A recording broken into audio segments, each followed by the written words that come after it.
Every camping trip begins with excitement, the feeling of freedom in nature, and time spent with friends. But some camping experiences turn into a nightmare. If you're dreaming of a peaceful retreat, immersed in nature, be careful. Because sometimes, nature doesn't approach you like a welcoming voice, it engulfs you like an endless void. And a campsite can swallow you whole. This story begins with a group of friends who set off on a journey to the abandoned campsite, Pine Mist. The sky, the pines, and the cold mist surrounding the forest. But everything is not as it seems from the outside. After spending the night, the real question will be, is it still possible to return? Are you ready? Because on this journey, once you begin, there's no telling if you'll ever find your way back. My channel is so close to reaching 100 subscribers. If you haven't subscribed yet, it's completely free and would mean a lot if you supported me. Let me know in the comments if you subscribed. I'll be dropping a heart on those comments. And don't forget to share this video. My name is Noah, and the only reason I'm telling this story is so that others don't make the same mistake. Because some paths are meant to be walked only once. It all began when my old university friends, Carter, Julia, and Mason, decided to plan a camping trip on the last days of autumn. We were tired of the hustle of city life. We wanted to escape from phones, offices, and crowded places, and spend a few days completely surrounded by nature. Julia found an undiscovered campsite on the internet, Pine Mist. It was a place that had been used years ago but was now forgotten. Exactly what we were looking for. The journey took about 5 hours. The last 40 kilometers weren't paved, just a dirt road. Our car bounced along, and when you looked out the window, all you could see were dense trees and moss-covered rocks. When we arrived at the campsite, it was already dark. The mist seemed to be dancing above the ground. But we saw it as beauty. We were alone with nature. We set up our tents, built a fire, joked around, roasted marshmallows. The sky was full of stars. Carter played the guitar, and Julia told old scary stories. But none of us thought that one day, those stories would turn into reality. The next morning, I woke up early. I went for a walk to the sound of birds. But when I returned, I noticed tracks around the campsite. They were different from ours. Larger, and where they had stepped in the mud, the earth had sunk in, as if the ground underneath was softer. I showed them to Mason, and he said, "It's probably animal tracks," but he was uneasy. We spent the day hiking and found an old scout cabin. Inside, there were old notes, damp blankets, and what seemed like a camping journal left behind years ago. The last entry read, "He lost the trail. Only the sound remains. We need to leave before nightfall." That night, we sat silently around the fire. Julia said she thought something was watching us from the dark, behind the bushes. But we all blamed it on exhaustion. After midnight, we were woken up by Julia's voice. "Noah, Mason's gone. His tent is empty." We rushed out to search, calling his name, shining our flashlights, but we found no trace.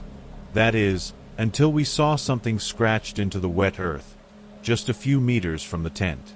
3 letters, S-I-Z. Carter whispered, "Does that mean mist? Is something sneaking up on us?" The fear within us grew sharper than the cold air. No one spoke until morning. We didn't sleep. We just waited. The next morning, we decided to leave the forest. But no matter which way we walked, we kept returning to the same spot, the old cabin. The GPS didn't work. The compass bizarrely couldn't point north. No matter where we went, the forest kept bringing us back to the cabin. This time, the cabin door was open. Inside, Mason's bag was there. On it, there was a wet piece of paper with the words, "Those who remember the past stay here." Carter was trembling. When he tried to leave, he screamed. On the grass, there was Mason's t-shirt. It was dry. but it was cold. There was a handprint on it. It looked like it had emerged from the ground. That night, we heard strange whispers outside. Voices calling our names.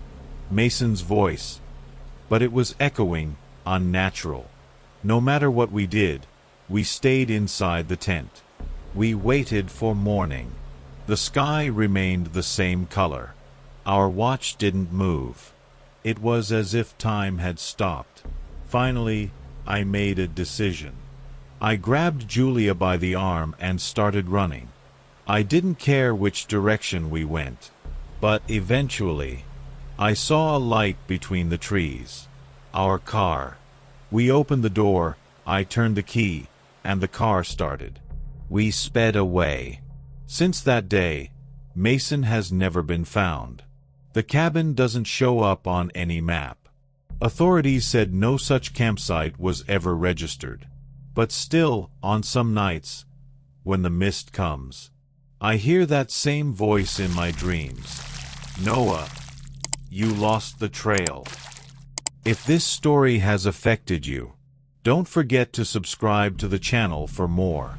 And remember, some paths are one way only. Once you enter, you take yourself along with it.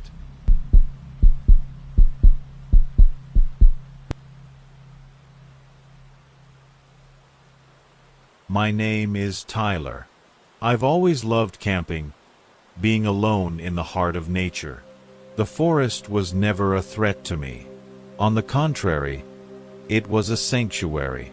But this story, it didn't just teach me to never camp alone again. It showed me that even in silence, there can be screaming.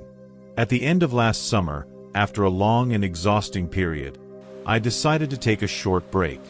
While scanning through Google Maps, I found a forested area with almost no information. But on satellite view, you could still make out faint trails. An old campsite, long forgotten. I packed only what I needed. A tent, a few canned goods, my thermal blanket, flashlight, knife, and my camera. I left my phone in the car. This was going to be a real disconnect. The first night was beautiful. The air was crisp but not too cold. I lit my campfire. The pine trees swayed gently in the firelight. Next to my tent, there was a small wooden bench, probably left behind years ago. I sat on it, looked up at the sky. The stars seemed to shine only for that place. No noise, no light pollution. Nature was breathing. Around midnight, as my fire began to fade, I heard a sound. Tararke, tararke. Dry leaves being crushed. It was outside the tent, but it was too rhythmic, too steady to be an animal. I grabbed my flashlight and stepped out. No one was there, but right in front of my tent, drawn into the dirt, a thin, shallow line, like someone had traced it with a finger, and a word was carved into the earth. Look. I couldn't sleep again that night. I kept the fire alive. Every tiny sound had me on edge. When morning came, I went for a short walk. I didn't go far, but the deeper I went, the forest seemed to change.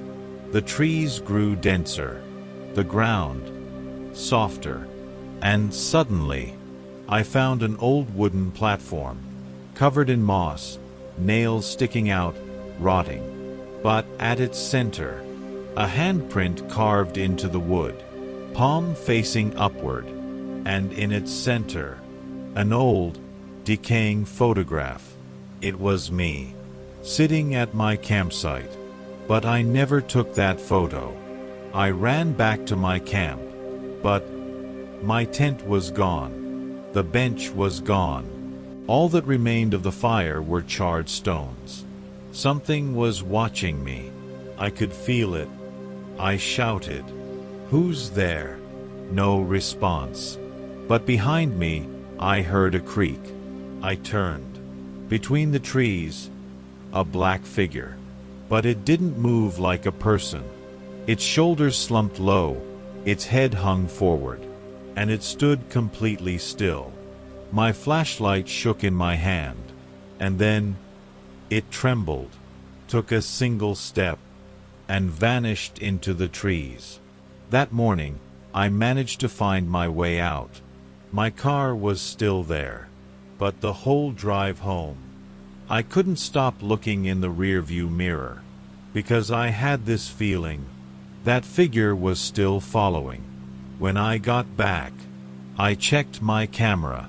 The memory card was completely empty. No photos, no video, just one thing. A crumpled, muddy note, shoved into the pocket of my backpack. I don't know how it got there.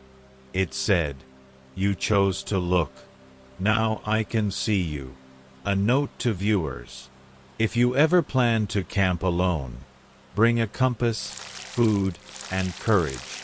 But above all, learn not to look. Because sometimes, the act of looking opens a door.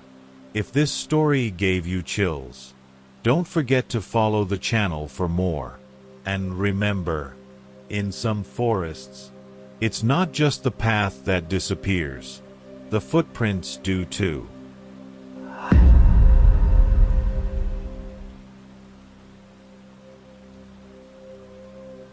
My name is Amelia. The only reason I'm telling this story is so others don't make the same mistake. Because some paths are only meant to be walked once. It all started when my old college friends, Carter, Julia, and Mason, decided to plan a camping trip during the last days of fall. We were tired of the busy city life. We wanted to be far from phones, offices, and crowds. Just a few days to be completely immersed in nature. Julia had found an old, forgotten campsite online called Pine Fog. It had been used years ago but was now abandoned. It seemed like exactly what we were looking for. The drive took about 5 hours. The last 40 kilometers weren't paved, just a dirt road. Our vehicle bounced up and down as we drove, and when you looked out the window, all you could see were dense trees and moss-covered rocks. When we arrived at the campsite, it was already getting dark. A thick fog danced over the ground. But we saw it as a beauty, a sign we were truly alone in nature. We set up our tents, lit a fire, joked around, and roasted marshmallows. The night sky was full of stars. Carter played the guitar while Julia told us some old ghost stories. But none of us ever thought those stories would one day come true. The next morning, I woke up early. I went for a walk to enjoy the bird sounds, but when I returned to the campsite, I noticed something strange. Footprints, not like ours. Larger, with depressions in the ground as if the earth was softer beneath. I showed Mason, and he said, probably animal tracks, but he seemed uneasy. That day, we went for a hike and discovered an old scout hut. Inside, there were old notes, damp blankets, and a camp journal that looked like it had been left behind years ago. The last entry read, "Lost the trail. All that's left is the sound. We must leave before nightfall." That night, we sat by the fire, quiet for a while. Julia said she felt like something was watching us from the dark, hidden behind the bushes. But we shrugged it off, blaming it on exhaustion. After midnight, Julia's voice woke us up. "Noah, Mason's gone. His tent is empty." We panicked and rushed out with flashlights, calling his name. But we couldn't find any trace of him. Until we saw something scratched into the wet ground just a few meters from the tent. 3 letters. S-I-Z. Carter whispered. "Does this mean fog? Or something sinister is coming?" The fear inside us grew sharper than the cold air. None of us spoke until morning. We didn't sleep. We just waited. The next morning, we decided to leave the forest. But no matter which direction we walked, we kept ending up at the same place, the old hut. The GPS wouldn't work. The compass strangely wouldn't point north. No matter where we went, The forest kept bringing us back to the hut. This time, the door of the hut was open. Inside, Mason's bag was there. On top of it was a piece of paper soaked with fog. Those who remember the past stay here. Carter was trembling. As he tried to leave, he screamed. On the grass was Mason's t-shirt. It was dry, but cold. There was a handprint on it, as if it had come out of the ground. That night, we heard strange whispers outside. Voices calling our names. Mason's voice, but it echoed unreal. We did everything we could to stay inside the tents. We waited for the morning. The sky stayed the same color. Our watches weren't moving. It was as if time had stopped. Finally, I made a decision. I grabbed Julia's arm, and we started running. I didn't care which direction we went. But eventually, I saw a light between the trees. Our car. We opened the door, I turned the key in the ignition, and the car started. We sped away. Since that day, Mason has never been heard from again. The location of the hut doesn't show up on the map. Authorities said there was no record of any campsite there. But still, every night, when the fog rolls in, I hear that same voice in my dreams. Noah, you've lost your trail. If this story has affected you, don't forget to subscribe to the channel for more. And remember, some paths are one way only, and when you enter them, you take yourself with you. My name is Lily, and the reason I'm telling this story is because the events I experienced still haunt me. Really, something happened that night when I was left alone in the depths of the forest that I will never forget. We found the perfect opportunity to spend our summer vacation with my friends. We wanted to explore nature, escape from the city, and find some peace. Eileen suggested a campsite we had never been to, a place you could hardly find on the map, Red Oak Forest. It used to be popular, but over time, it became abandoned. Eileen said, "This is perfect for adventure seekers like us," and convinced us. The car ride took 5 hours. As we got farther from the city, the scenery began to change. There were only dense forests and nature. The winding roads were fun at first, but as we neared the destination, we all started to feel a little uneasy. The surroundings were getting emptier by the minute. When we finally arrived at the campsite, it was already dark. The area seemed abandoned. While we were setting up our tents, I noticed something strange. The silence coming from the forest. All the trees were still. The air felt so dense that it seemed like it couldn't circulate. Something was off, but I didn't pay much attention to it. We spent the evening around the fire, chatting. Eileen told an old horror story, and we all listened, laughing. But as the night went on, things started to get weird. In the firelight, the shadows around the tents. It seemed like someone was moving. We all stopped for a moment, but then we convinced ourselves it was nothing and resumed talking. We passed the night. But towards dawn, I woke up suddenly. There was a deep silence. At first, I thought it was just a part of nature. But then, I heard something move outside. I quickly sat up. All I could hear was the wind rustling, but then I heard another sound. It was as if someone was slowly walking around the tent. For a moment, I could hear the breathing from outside the tent. My heart started pounding. Was it just the wind, or was it someone's presence? Eileen's voice woke me up. "Lily, did you hear that too?" she whispered. She noticed the fear in my eyes. We decided to quietly go outside and check. But we didn't see anyone. There were only deep footprints near the tent. But these were not ours. I had never seen such deep and strange tracks before. For a moment, we didn't know what to do, but something was strange. The tracks led right up to our tent. And these tracks seemed to go back, as if something had come to the tent and then left. For a few minutes, we just stared at each other in silence.